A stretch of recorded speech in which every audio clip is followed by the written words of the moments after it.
Well, hello and welcome back. Thanks for coming back. If you're wondering where I am, I'm in the village of Cuckclere, and this is quite a nice new park that they've been renovating over the last couple of years, and I'll show you in a minute. But it's a nice tranquil area.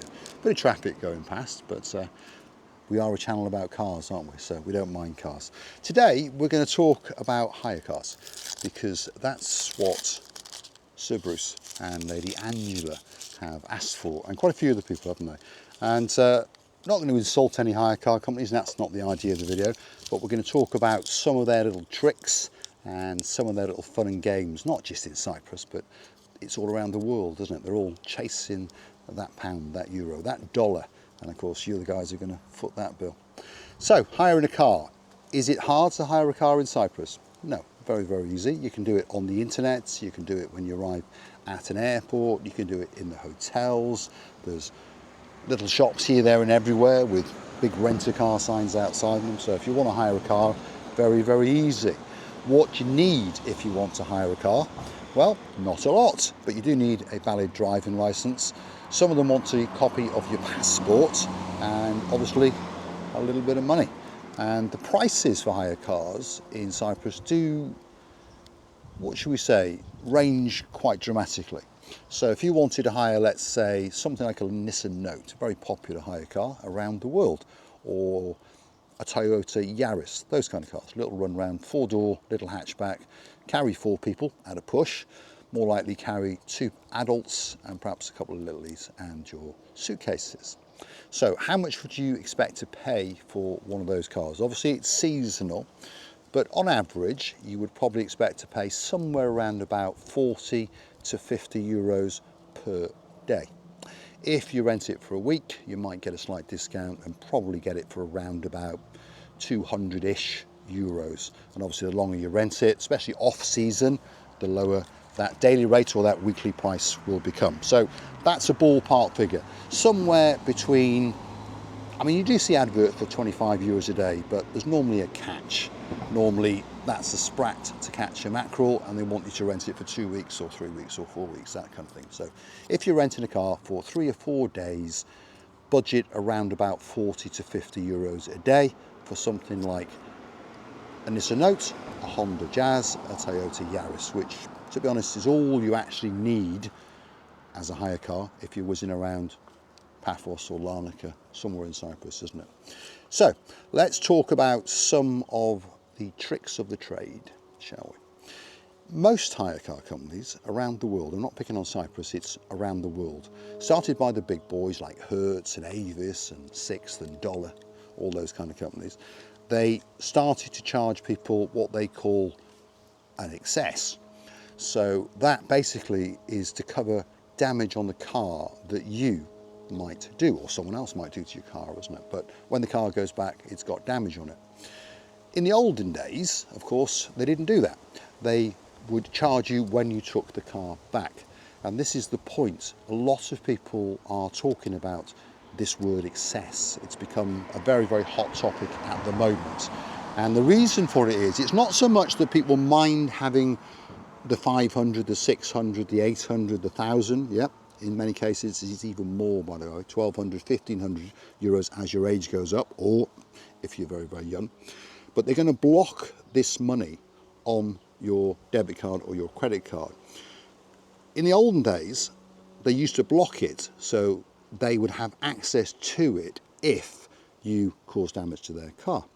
These days, so I'm told, they actually take the money and then refund you the money.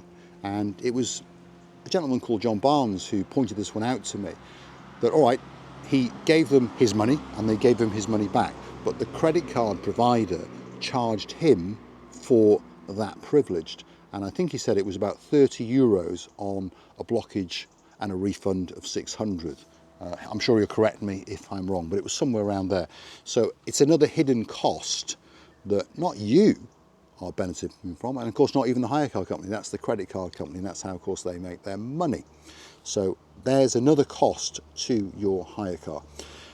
Most hire car companies will take some kind of deposit these days, but there are one or two who, if you speak nicely to them, the more local ones, not just in Cyprus, in Spain, in France, in England, who will do it on trust. And when you take the car back, let's say you clip their bumper, they'll say, you owe me €200 or £200 or $200. You give them the money and shake hands and off you go.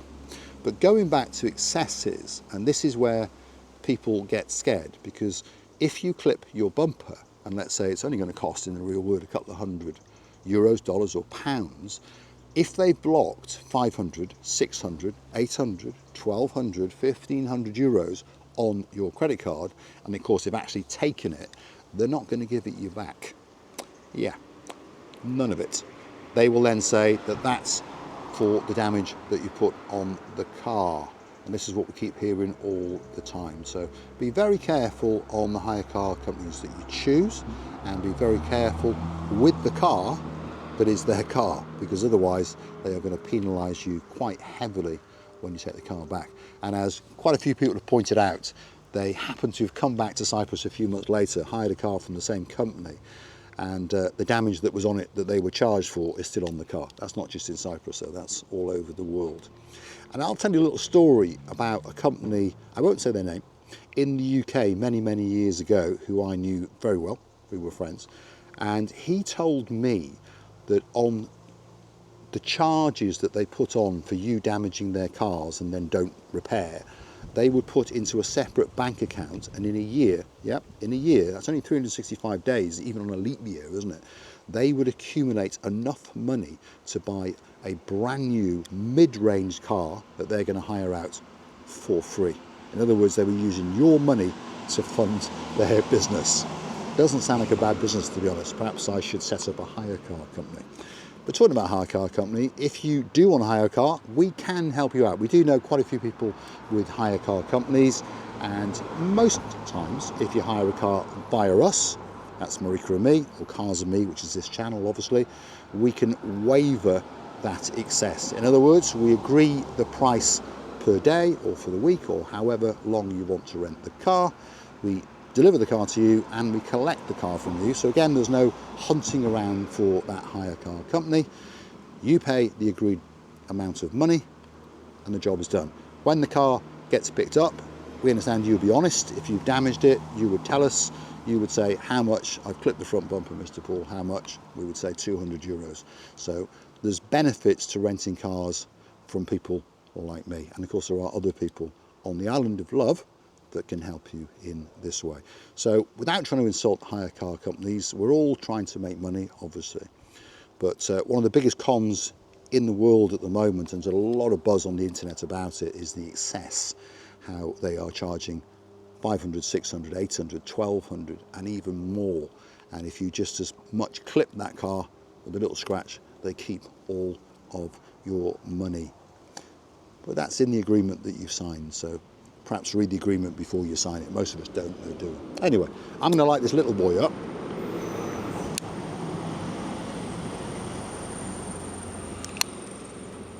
And talk to you about some of the other things involving hire cars.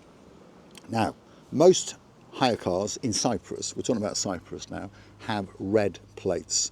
Now that doesn't mean that every car you see with red plates is a hire car, because it could be a lease car. So if you're following something like a Porsche Cayenne, brand new one with a red plate, it's not a hire car. That will be a lease car, and obviously that will be quite a rich individual that's got that car. But if you're following a Nissan Note, a Honda Jazz, a Toyota Aqua like I'm in today on red plates, the odds are it will be a hire car, and more often than not, there's also a little sticker on saying which hire company it is as well, so you're in no dispute. If you're driving a hire car, please be very careful. Please watch out for the curbs. They're quite high, very easy to catch a sill or a front bumper or damage a wheel, and of course lose your excess. But other words of warning about hire cars. Lots of people like to go into the Acamas, and you shouldn't do it. And I know a lot of people are going to drop in the comments that, oh, you see hire cars driving around the Acamas. You do. But if you check the agreement that you've written, they classify that as off-road. It's not a recognised road. So if you break down, for example, in the Acamas, you're in trouble. And they're going to keep all of your excess and charge you for the recovery service as well. And that applies to a lot of, shall we call, off-roading. Even if you've hired something like a Toyota RAV4 Honda CR-V, or even something even more off-roadery, if it's a hire car, you're not allowed to go off-road in it.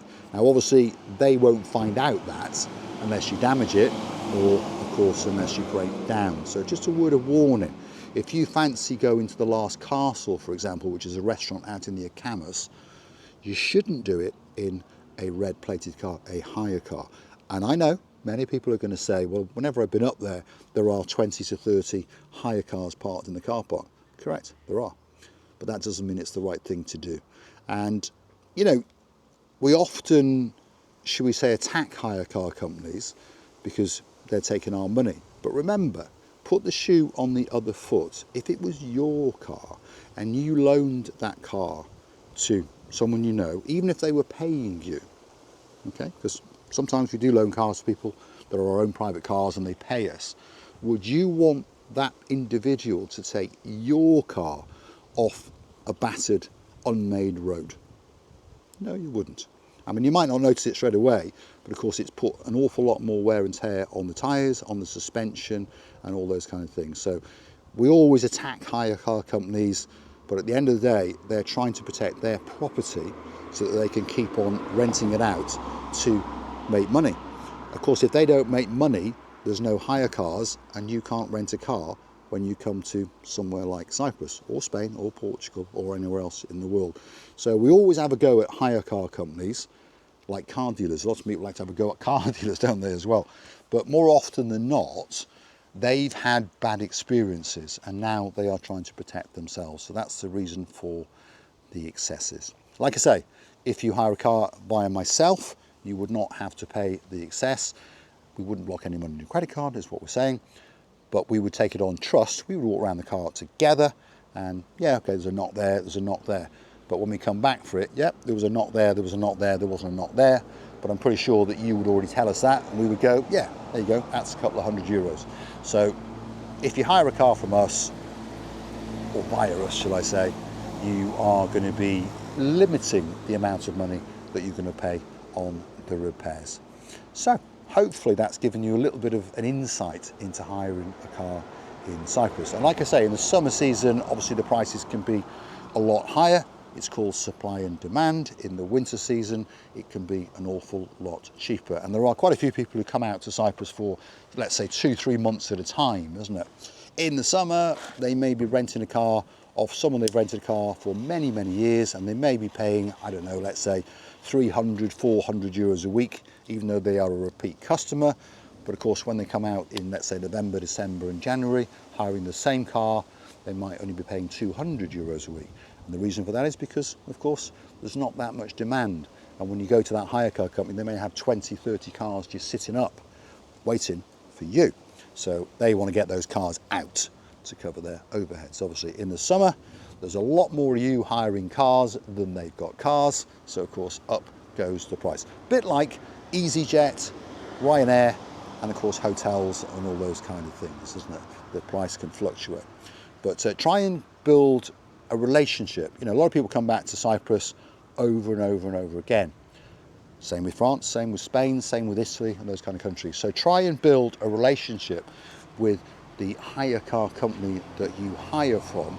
And what I mean by that is choose a local one rather than the big boys. Because the big boys, you know, with no disrespect, couldn't care less about you or me or anybody else. Whereas the local boys, who may have 10, 15 cars, when they know you come back year after year, perhaps twice a year, 3 times a year, you're the customer that they want, because they understand that you're probably going to treat their car pretty well if they treat you well. So the relationship works in that way. So I'm going to give you a little quick view of where I am, because it is a rather nice park. For those of you familiar with Cuclia, you'll know exactly where I am. But at night time, this is all lit up as well, and it does look absolutely spectacular. There's these nice little tables and benches, and it's in the shade with all these, I'm not sure what trees they are. There's some kind of pine tree, and of course just over there are some palm trees. And there's a nice little playground if you want to go on a swing. And there's some nice gardens to the back, and there's actually some toilets as well. So if you are in Cuclia and you're passing, they're open. The doors are closed, but they are actually unlocked. So they've got a ladies' toilet, a gents' toilet, and a disabled toilet, and some nice gardens, and a nice little fun park if you've got kids with you. There's my Toyota Aqua in the distance over there. See, I've done a bit of footwork for you today. And this is the main road through Cucklia.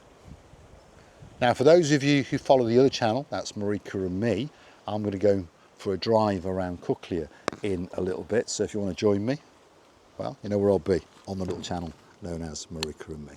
I'm going to say a big, big thank you for watching. If you do like what you've seen and you've enjoyed my company, why not hit the little thumbs up button, the like button, doesn't cost you a single penny. Why not subscribe to the channel and keep on coming back for these little insights and my madness as I talk to you about cars.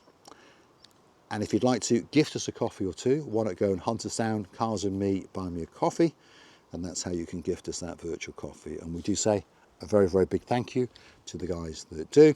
And of course, if you want to continue to follow my travels with the most beautiful woman in the world on the channel known as Marika and Me, it's on YouTube. And if you want to catch up with her latest antics, Marika and you. Thanks for watching, and I'll think of something to talk about next time, or you could perhaps drop it in the comments, or perhaps we'll go back to the body shop because we're pretty busy.